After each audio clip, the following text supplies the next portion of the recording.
Interested in pickling peppers? Pepperoncini peppers are a mild chili pepper that pickles well. I'm Marcy McDonald with Pacific Northwest Suburban Homesteading. Today, I'm going to show the simple and easy method for making fermented peppers.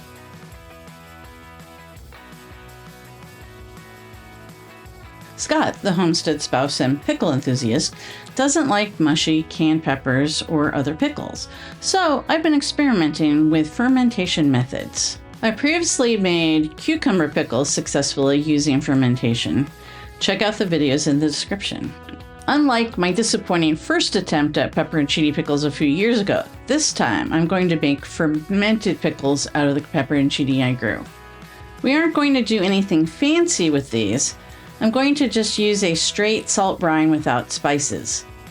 The recipe I use is out of this book, but there are plenty of other sources for basic brine out there. Extension services are always a good source.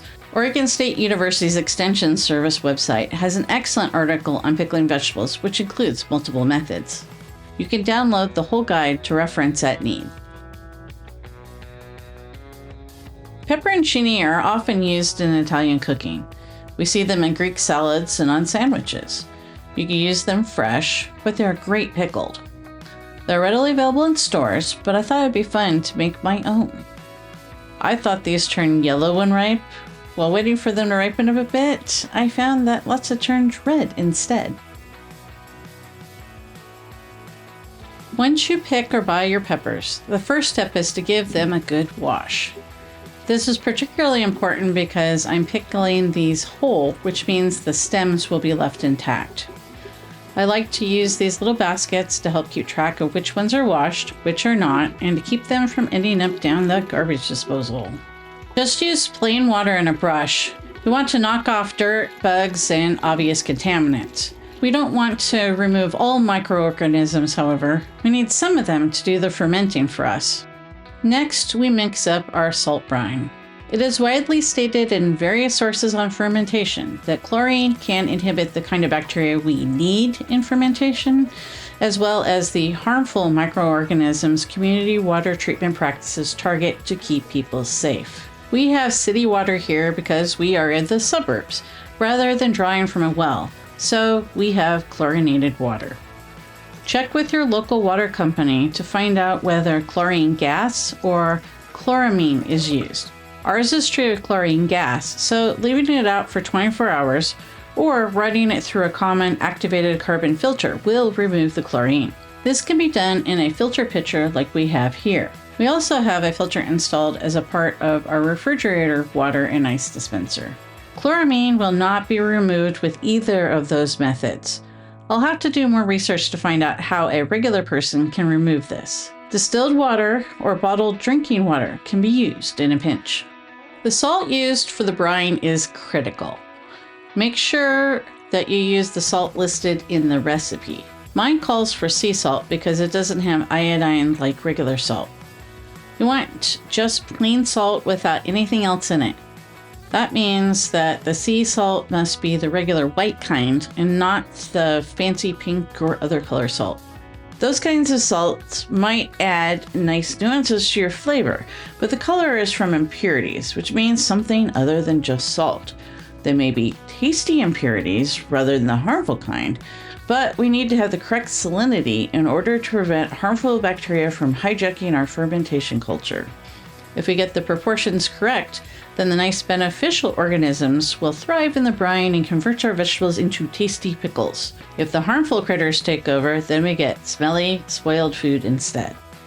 Make sure you carefully follow your recipe to make sure you create the right environment for a successful ferment. Don't substitute the kind of salt. Kosher salt or other varieties may have larger crystals, so the amount in your volume measure is not the same as it would be for a finer grain, and you'll end up with too little salt to do the job.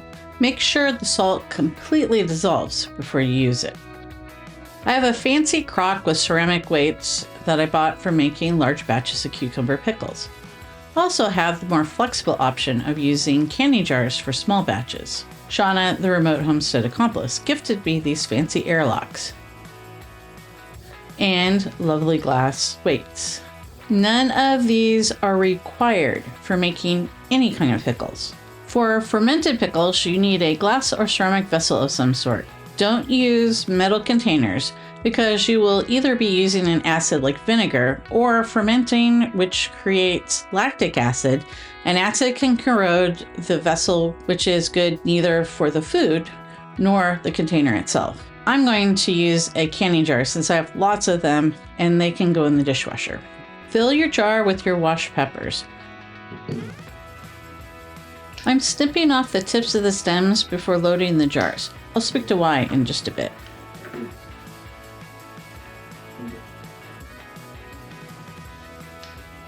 Pack them in firmly if you can. I don't have much in this batch since it's the end of the season, but it still fills a quart jar. I didn't think I had that much.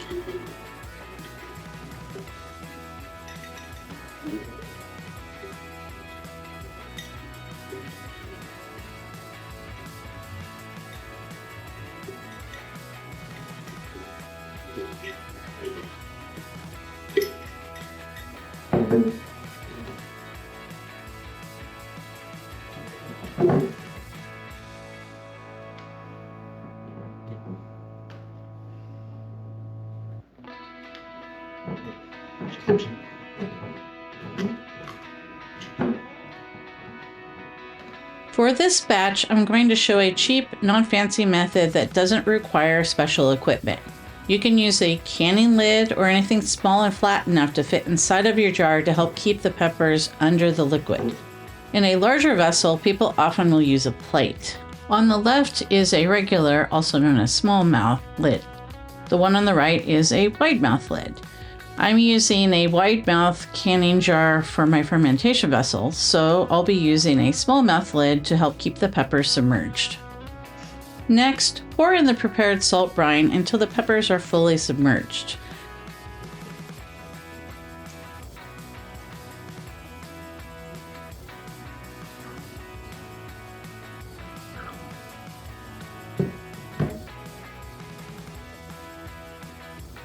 It is important that the food remain fully submerged in order for it to properly ferment and avoid spoiling.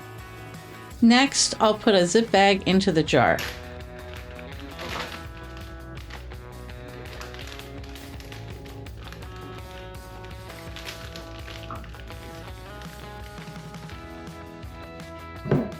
I'm filling it with additional brine in case it leaks, so it will not dilute the solution in with the peppers.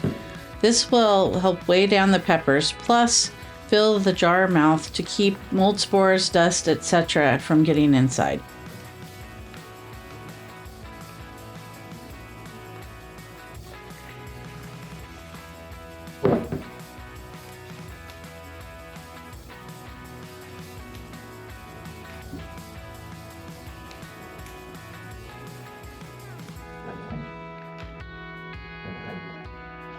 And there you have it. I'll just set this on the counter out of the way and check it in a few days. Now that we have this batch done, let's look at the previous batch to show the completion of the fermentation process plus what can go wrong. It has been 11 days since I started this batch. I know it's a weird number, but fermentation is more of a check in a few days process rather than a precise number of days. There are lots of variables like how much bacteria is present when you start, the temperature, and so on. I make these for Scott, so he's going to be the one to give them a taste.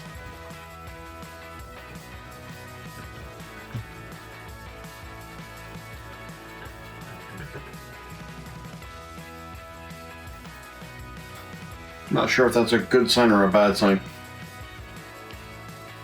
Yep. Spilled a little water. Smells fermenty.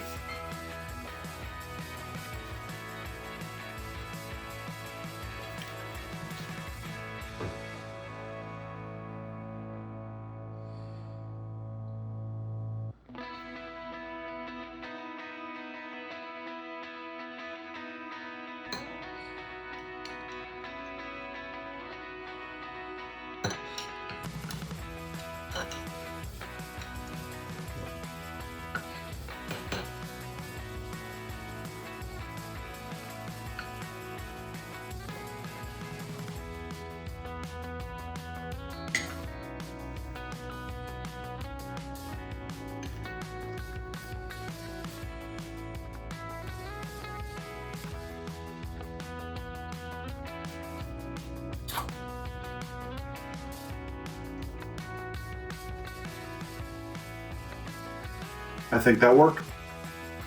Yeah.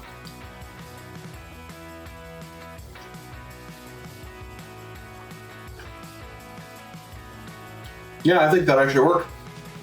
I think we might need to mess with the recipe a little bit, but yeah, that's just good old-fashioned fermented preserved pepperoncini.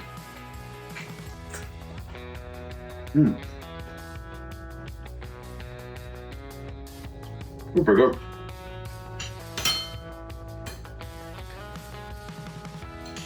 The second one being sacrificed to the filming gods.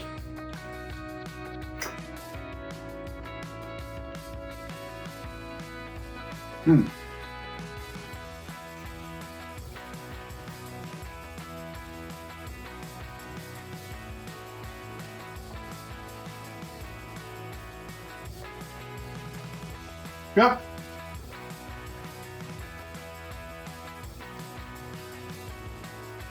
I think we have a success. I think I'm gonna leave the rest of those in there to ferment just a little bit longer, at least the other jars.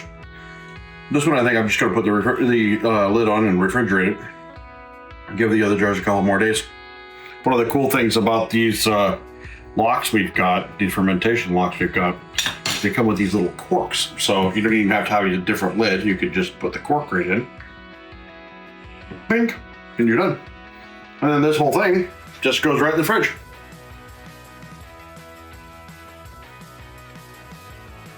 It's 8 days later. Let's see how they taste now. Okay, it's been a couple more days since the last bottle we tried. Let's try these three. Take the lock out.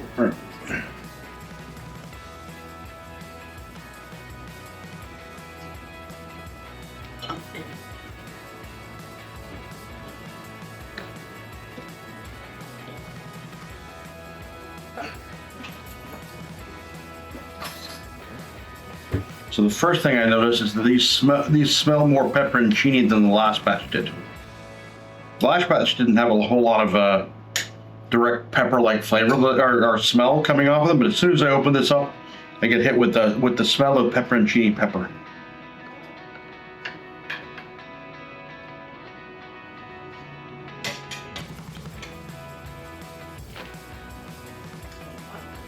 That first one right up there.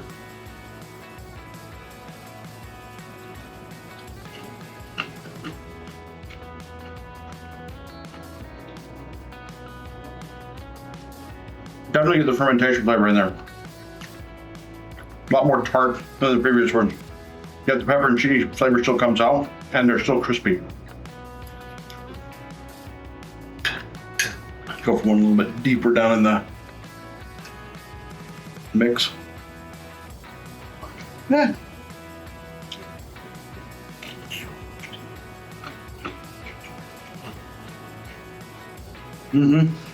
Yeah.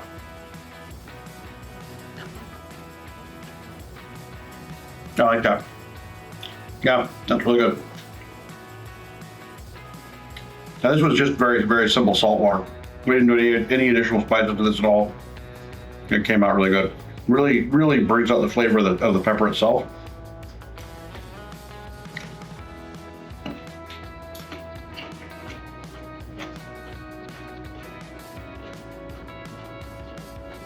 Yeah. So red versus green. Is there really much of a difference? Not really. A little bit. Each of them has a slightly different flavor to it. Do you have a preference?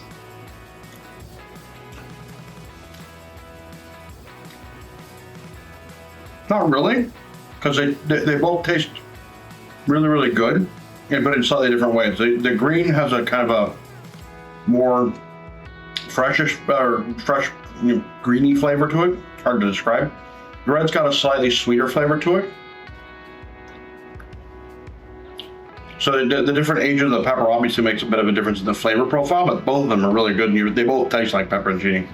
They don't taste like that stuff you get in the store, though. They taste like the pepperoncini pepper that just happens to be fermented. So I think this was a very successful experiment.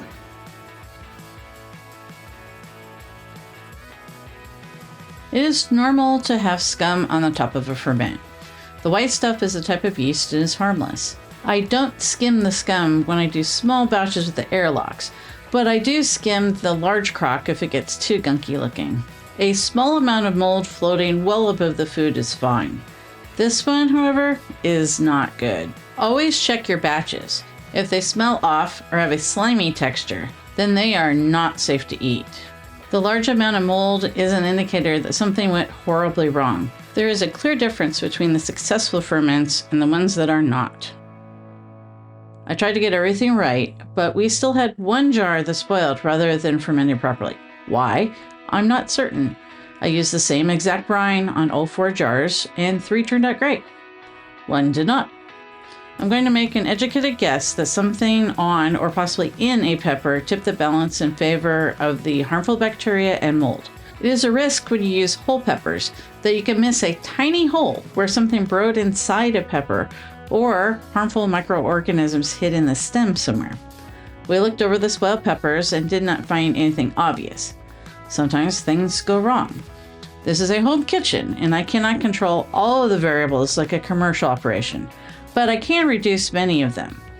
If I somehow sterilized the food and then added a commercially prepared culture, I'd probably have a 100% success rate.